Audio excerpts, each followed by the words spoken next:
mobile किसका रे आपण भावनिक झाला अरे मोबाईल आहे ना रे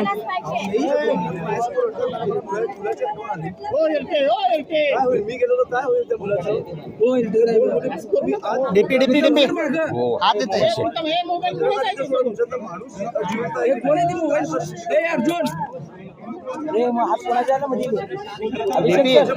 घूम तर धरा तुम्ही कॅमेरा अभिषेक सर मोबाईल किती लेणार आहे किसका आहे खून करायला लागले आता कोण आहे निवडणुकांसाठी बोलतोस तू मला वाटतं समोरच्या पक्षात भेटल्यानंतर नाही घेणार की आपले लीडर्स आहेत ज्यांची मुलं आहेत मी जसा बघून आलो तसं शिंदे साहेबांनी किंवा देवेंद्र साहेबांनी किंवा मला वाटतं ह्या लोकांनी बघितलं पाहिजे घराची परिस्थिती काय आणि अशा निवडणुका असतील ना तर नको निवडणुका आम्ही सगळे फॉर्म परत घेतो तुम्ही जिंका ती बघा मुलगी परत होते अशा निवडणुका ही आपल्या महाराष्ट्राची परिस्थिती आणून ठेवली तुम्ही मी कधीही कोणी वारल्यावर राजकारण करत नाही आणि आज पण मी नव्हतो करायला आलो पण तुम्हाला कधीतरी कळणार आहे की नाही की तुमचं राज्य कुठे नेऊन ठेवलं तुम्ही मला वाटतं आपल्या सगळ्यातला एक माणूस जागा झाला पाहिजे आणि ह्या गोष्टींचा विचार केला पाहिजे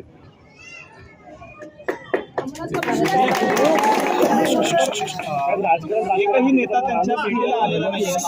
एकही नेता त्यांच्या कुटुंबाच्या भेटीला माझी विनंती आहे फडणवीस साहेबांना माझी विनंती आहे एक दिवस प्रचार सोडा आणि प्लीज या तुम्हाला निवडणुका काय कुठच्या पातळीला नेऊन ठेवल्यात ना आपल्याला कळतील आणि माझी विनंती आहे त्यांना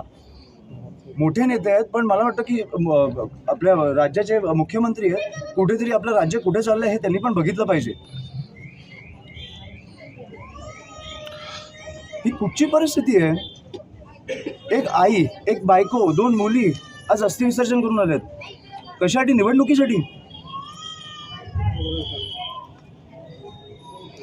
ह्याची उत्तरं मला मिळालीच पाहिजे आणि बाळासाहेबांना न्याय हा मिळालाच पाहिजे खरं तर मृत बाळासाहेबांवरती देखील गुन्हा दाखल झालेला आहे आणि त्यांच्या कुटुंबियावर क्रॉस कंप्लेंट मी सगळं मला वाटतं फडणवीस साहेबांना जाऊन भेटणार आहे मला इकडे CP-BP कोणाशी बोलायची गरज नाही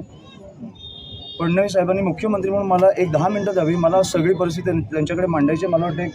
एक दिवस सोलापूरला येऊन ते जाऊ शकतात ही राजकारणाची परिस्थिती मी सहन नाही करू शकत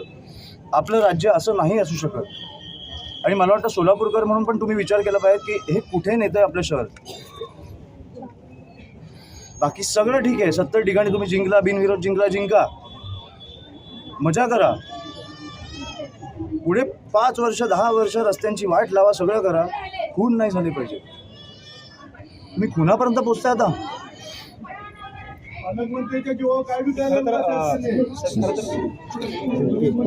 मला काही फडणवीस साहेबांना जेव्हा प्रचारात वेळ मिळाला मी त्यांना जाऊन भेटणार मृतांच्या नातेवाईकांवर साहेबांची मला वाटतं ते बोलले पण मी जाऊन भेटणार आहे तेव्हा त्यांना जेव्हा वेळ मिळेल तेव्हा मी जाऊन मृतांच्या नातेवाईकांवर देखील गुन्हे दाखल झाले साहेब सगळं मी करतो त्यांची काळजी न करू आणि मला आर्थिक गोष्टी इकडे बोलायच्या नाही बाकी मी तुमच्याकडे साहेब मृतांच्या नातेवाईकांवर देखील गुन्हे दाखल झाले मी सगळं बघतो